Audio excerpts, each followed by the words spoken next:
Have you ever looked at a career in data and just felt completely lost? You see all these job titles, analyst, engineer, scientist, and it feels like a total jungle. Well, you're not alone. Today, we're going to cut through all that noise.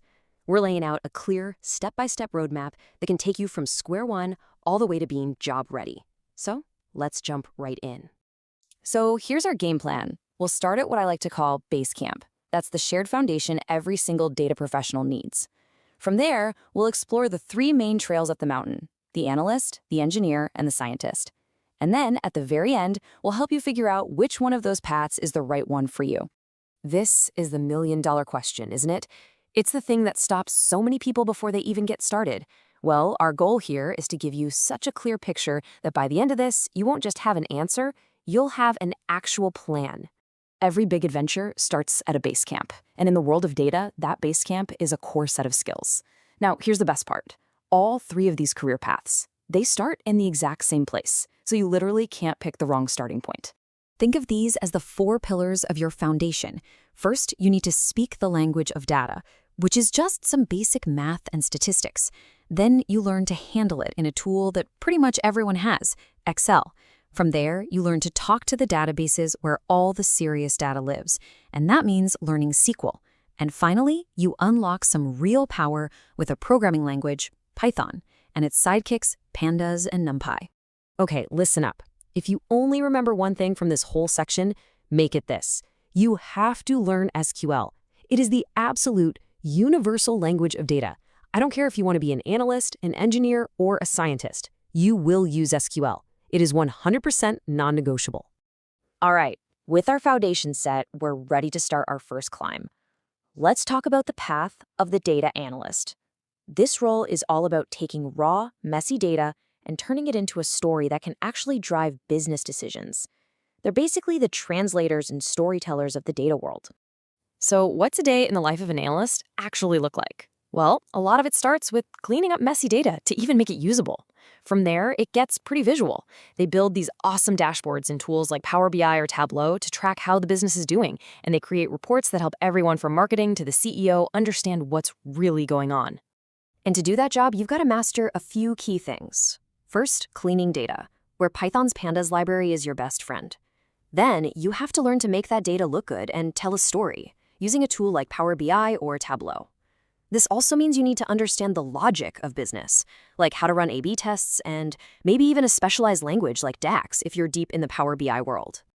Now, here's how you prove you can do all this. You build stuff. Don't just put Power BI on your resume. Build a real working sales dashboard. Do an analysis on HR data. Dig into some sports stats. These projects are your portfolio, and they're what tell employers, hey, I can actually deliver value from day one. Okay, time for our second path. Now, if the analyst is the one driving the car and telling you where to go, the data engineer is the one who built the entire highway system it runs on. They create the massive infrastructure that makes everything else possible. An engineer's world is all about architecture and flow. They build what are called data pipelines to move data around. They design these huge storage systems called data warehouses, and they're in charge of this super important process called ETL, which stands for extract, transform, and load. It's basically how raw data gets cleaned up and organized on a massive scale. Yeah, the toolkit for an engineer is definitely the heavy machinery. We're talking advanced SQL to make queries run super fast. We're talking Python, but for building and automating systems. And it demands a deep knowledge of databases, data warehouses like Snowflake, big data tools like Spark, and of course, the big cloud platforms like AWS or Azure. So an engineer's portfolio projects look a little different. They're not about a final report. They're about building a working system. Can you build a pipeline that pulls data from a website and puts it in a database? Can you process data as it's coming in real time? These are the kinds of complex projects that prove you're ready to be a data engineer. And that brings us to our third and final peak, the data scientist. Now, if the analyst describes what happened in the past and the engineer builds the systems for the present, the scientist, well, their main job is to predict the future using things like machine learning. At their core, data scientists build models. They create algorithms that can predict which customers are about to cancel their subscription, or forecast sales for the next year, or even power a new AI feature in an app. It's a role that's heavy on research, experimentation, and applying the scientific method to business. This path requires some really specialized skills. You need a much deeper understanding of statistics. You need to master machine learning libraries like scikit-learn, and for the really cutting-edge stuff, deep learning frameworks like TensorFlow. And here's the kicker. It's not enough to just build a model. You have to know how to deploy it so people can actually use it. So a data scientist portfolio is like a collection of crystal balls, all these different predictive models. The classic projects answer questions like, based on these features, what will this house sell for? Or is this person a risky loan applicant? Each project shows that you can use data to make a really powerful, educated guess about what's going to happen next. Okay, we've climbed all 3 peaks.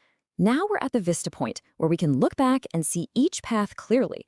This is where we put it all together and help you figure out which direction you should head in. Just take a look at this chart. It tells you so much. For an analyst, you can see Excel and visualization are maxed out, but for an engineer, the focus is all on Python and big data tools. And for a scientist, machine learning is king. But what's that in the middle? Notice how SQL is high priority for both analysts and engineers. See, I told you it was important. Now let's talk about time, because this is a big one. Generally speaking, the data analyst path is the fastest way to get your first job, often in just 4 to 6 months. And that makes sense, right? The tool set is just a bit more focused. The engineer and scientist paths are more intense. They require a deeper technical skill set that can easily take a year or more to really build up. So how do you actually choose? Honestly, it just comes down to what you find cool. If you love the idea of making beautiful dashboards, digging for that aha moment in the data, and explaining it to people, the analyst path is probably for you. But if you get more of a thrill from designing a complex system, making things run automatically, and being the architect of the data world, you should definitely lean towards engineering. And what about the scientist? Well, this path is for the people who are just fascinated by AI, by making predictions, and by the deep math and stats behind it all. Here's the key thing to understand. It's often a more advanced role because it kind of combines the heavy programming skills of an engineer with the sharp statistical mind of an analyst. It's really a hybrid of the other two. So there you have it, the entire map laid out right in front of you. You've got the common starting point, the 3 different trails to the top, and what it takes to climb each one. The route is clear.